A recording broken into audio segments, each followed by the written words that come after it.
बच्चों, हम पढ़ रहे हैं कक्षा 9वीं की संस्कृत शेमुषी का प्रथमो भाग, जो कि कक्षा 9वीं के लिए संस्कृत की पुस्तक है। और इसका जो पाठ 4 है वह हम पढ़ रहे थे। पाठ 4 का नाम है कल्पतरु। चतुर्थ पाठ कल्पतरु, इसका हिंदी भावार्थ हम कर चुके हैं बच्चों। और इसके आगे के जो पाठ है उनके भी प्रश्नोत्तर हम कर चुके हैं। यदि आपने नहीं देखा हो तो चैनल की प्लेलिस्ट पर क्लास 9 संस्कृत वाली लिस्ट पे जाकर आप देख सकते हो, तो आपको सारी चीजें मिल जाएगी। आज हम इस चतुर्थ पाठ कल्पतरु के प्रश्नोत्तर करेंगे। ठीक है, इसके प्रश्नोत्तर तो सबसे पहला प्रश्न है, एक पदेन उत्तरम लिखत। एक पद में उत्तर लिखना है, मतलब छोटा सा उत्तर लिखना हमें इसका। तो पहला है कवला जीमुत वाहन कस्य पुत्र अस्ति। जीमुत वाहन जो था किसका पुत्र था? तो इसमें उत्तर आएगा जीमुत केतुः। ठीक है, किसका पुत्र था? जीमुत केतुः। जीमुत केतु जो थे उनका पुत्र था जीमुत वाहन। दूसरा है संसारे अस्मिन् कः अनश्वर भवति। संसार में क्या अनश्वर है? तो इसका उत्तर आएगा परोपकारः। परोपकारः, इस संसार में परोपकार जो है वह अनश्वर है। जीमुत वाहन का ग वाला है, जीमुत वाहन परोपकारेक फल सिद्धये कम आराधयति। जीमुत वाहन ने परोपकार की फल सिद्धि के लिए किसकी आराधना करी थी? तो इसका उत्तर आएगा कल्पपादपम। कल्पपादपम अर्थात कल्प वृक्ष की। ठीक है, घ वाला जीमुत वाहनस्य सर्वभूतानुकंपया सर्वत्र किम प्रथितम। जीमुत वाहन जो था वो सभी जीवों पर कृपा के लिए, सर्वभूतानुकंपया सभी जीवों पर कृपा के लिए सभी ओर किस प्रकार प्रसिद्ध हुआ? प्रथितम मतलब प्रसिद्ध हो गया। तो इसका उत्तर आएगा यशः। ठीक है, क्योंकि जीमुत वाहन का यश सब दूर फैल गया था, तो वह यश के रूप में ही प्रसिद्ध हुआ था। कल्पतरु भुवि कानि अवर्षत। कल्पतरु ने भूमि मतलब भूमि पर, जमीन पर किसकी वर्षा करी थी? तो इसका उत्तर आएगा वसुनी। ठीक है, वसुनी मतलब धन की। तो ये हमने एक पदेन उत्तरम कर लिए हैं। अब हम करेंगे प्रश्न नंबर 2। अधोलिखितानां प्रश्नानां उत्तराणि संस्कृत भाषाया लिखत। नीचे लिखे प्रश्नों के उत्तर संस्कृत भाषा में लिखिए। तो पहला है कंचनपुरम नाम नगरम कुत्र विभाति स्म। कंचनपुर नाम का नगर कहाँ पर स्थित था? तो इसके उत्तर बच्चों हम कॉपी में करेंगे, जिससे कि आपको अच्छे से समझ में आ जाए। जो प्रश्न है कंचनपुरम नाम नगरम कुत्र विभाति स्म। कंचनपुर नाम का नगर कहाँ स्थित था? तो इसका उत्तर होगा हिमालय पर्वतस्य शिखरे विभाति स्म। हिमालय पर्वत के शिखर पर स्थित था। ख वाला है जीमुत वाहन कीदृश आसीत। जीमुत वाहन कैसा था? तो जीमुत वाहन, इसका उत्तर होगा बच्चों जीमुत वाहन महान दानवीरः सर्वभूतानुकंपी च अभवत्। जीमुत वाहन महान दानवीर और सभी पर दया करने वाला था। तो जो जीमुत वाहन था वह दानवीर था और सभी पर दया करने वाला था। ठीक है, दानवीर और सर्वभूतानुकंपी, सभी पर दया करने वाला। अब ग वाला है अगला क्वेश्चन, कल्पतरोः वैशिष्ट्यं कर्ण्य जीमुत वाहन किम अचिंतयत। कल्पतरोः मतलब कल्प वृक्ष की, वैशिष्ट्यमा कर्ण्य विशिष्टता को जानकर, जीमुत वाहन किम अचिंत्यत क्या सोचने लगा? तो इसका उत्तर होगा कल्पतरोः वैशिष्ट्याम कर्ण्य जीमुत वाहन अचिंत्यत। तो इतना तो प्रश्न में से ही लिखना हमें।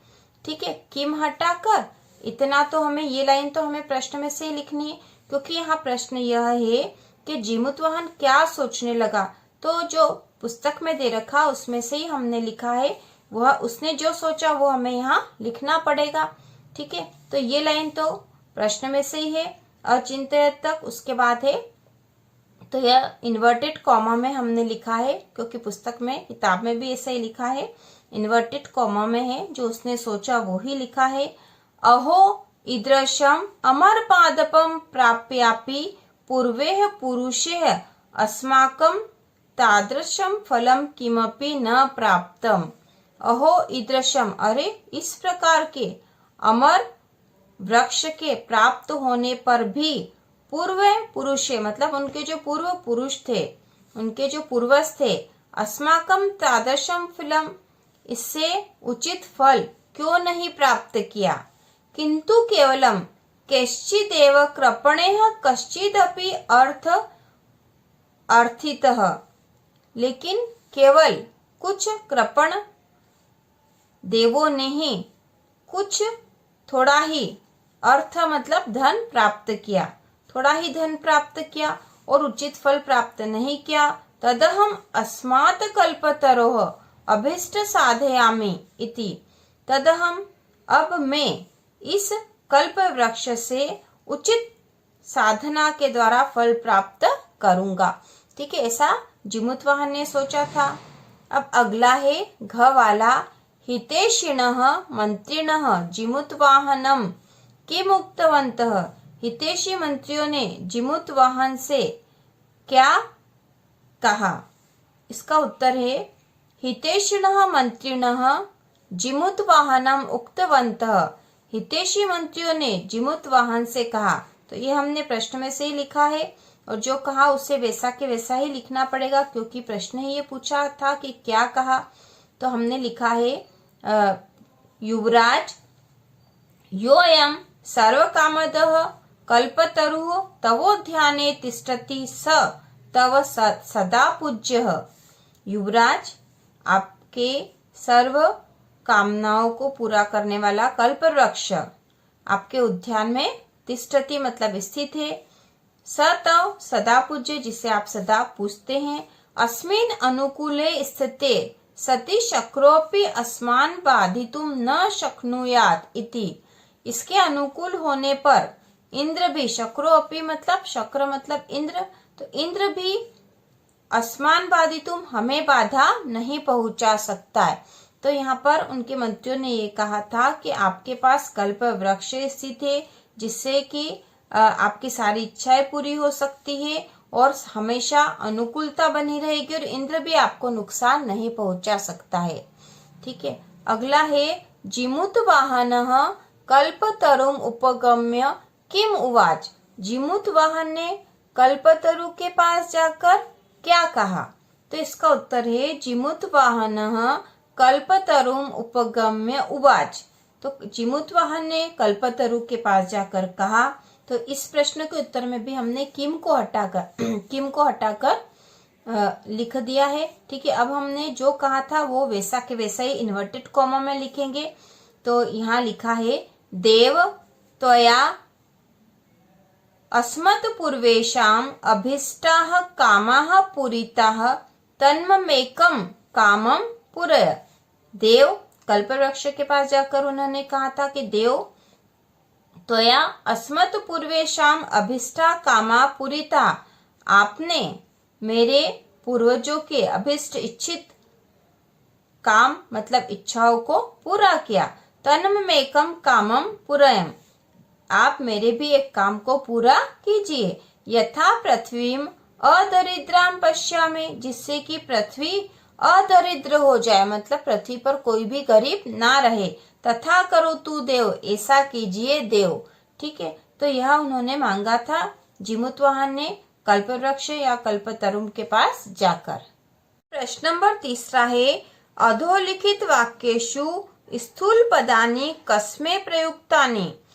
तो अधोलिखित वाक्येषु, जो नीचे लिखे हुए वाक्य है उनमें स्थूल पदानि, जो स्थूल पद दे रखे हैं ये बच्चों, ये जो मोटे अक्षरों में जो पद दे रखे, जो शब्द दे रखे मोटे अक्षरों में, कस्मै प्रयुक्तानि, वो किस लिए प्रयुक्त हुए हैं या किसके स्थान पर प्रयुक्त हुए हैं, तो वह हमें लिखना है। तो जैसे पहला है तस्य सानोरुपरि विभाति कंचनपुरम नाम नगर, उसके शिखर के ऊपर कंचनपुर नाम का नगर स्थित था।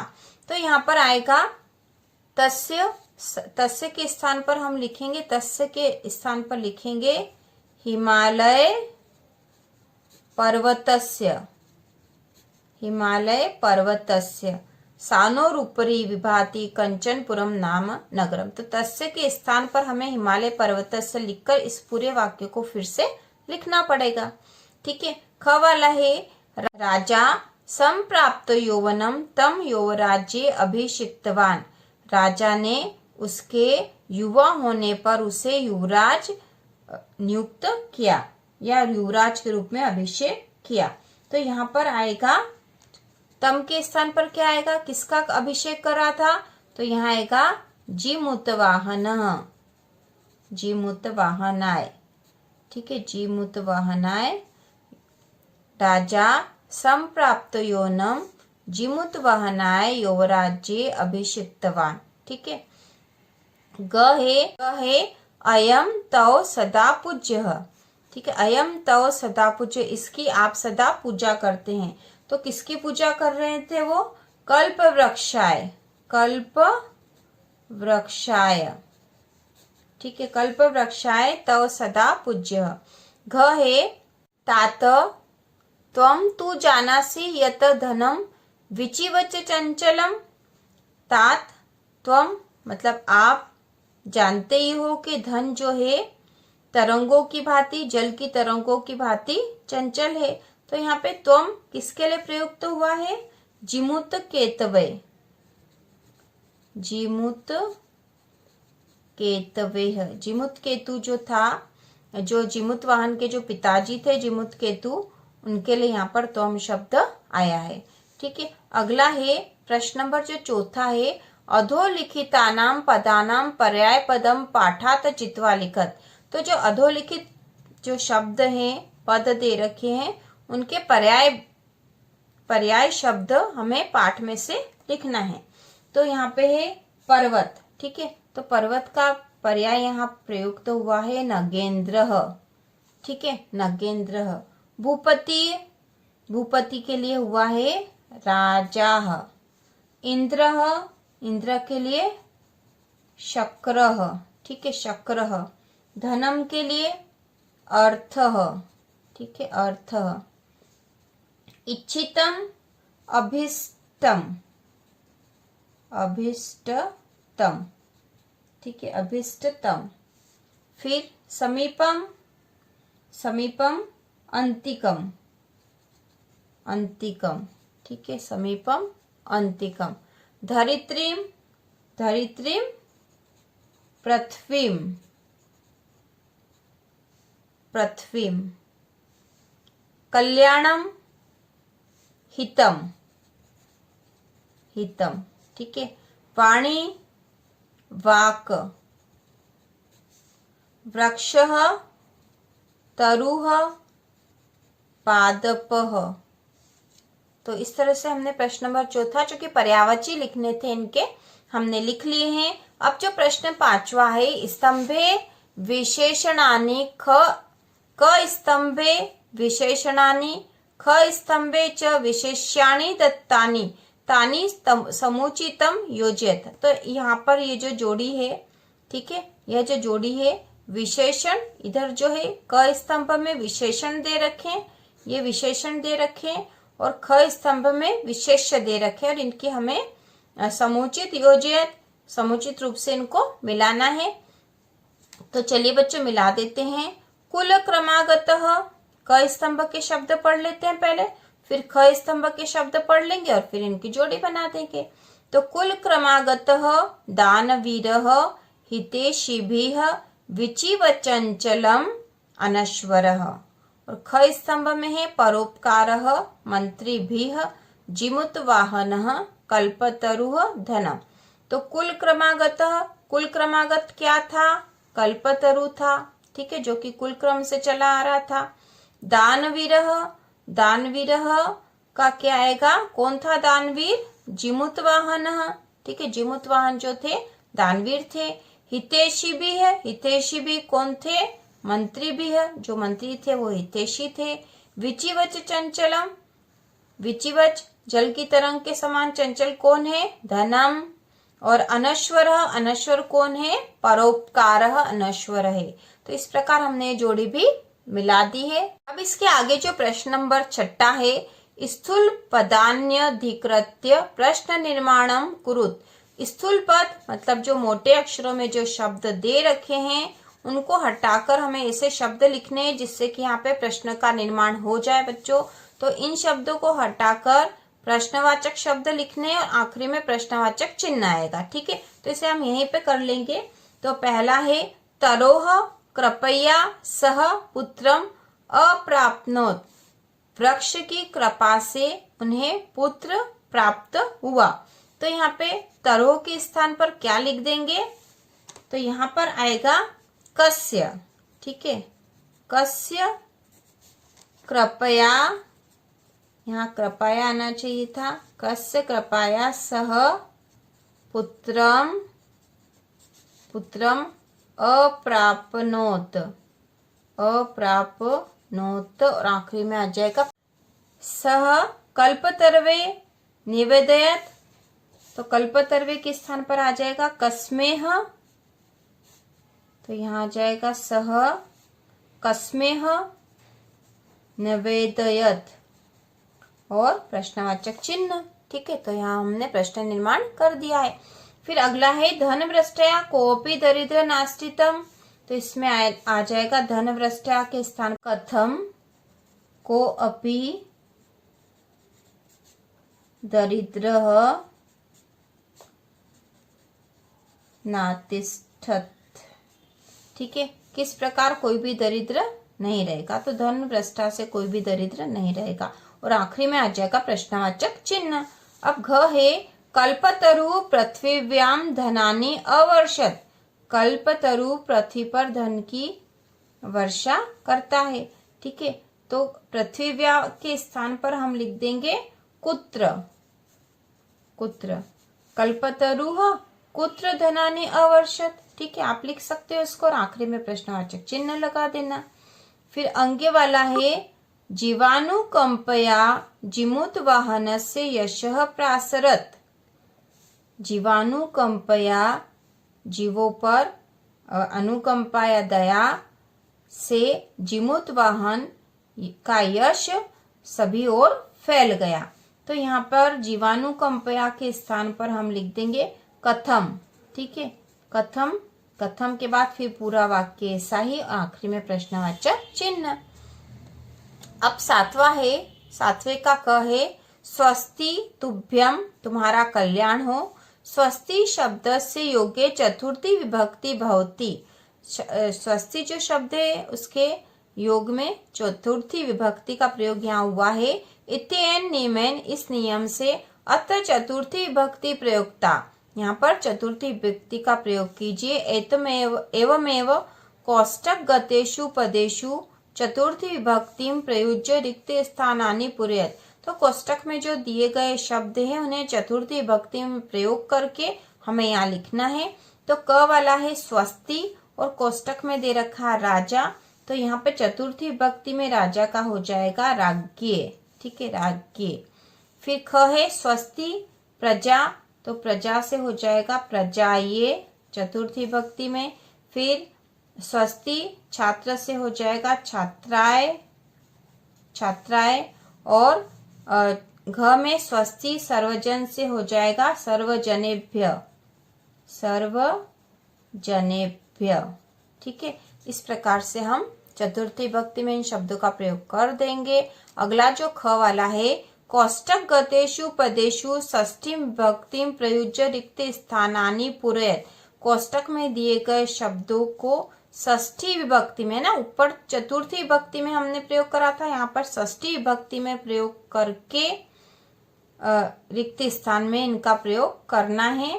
तो तस्य उद्याने कल्पतरु आसीत्, तो तस्य गृहस्य उद्याने। ठीक है, ग्रह से हो जाएगा गृहस्य, षष्ठी विभक्ति में इसका प्रयोग करना है।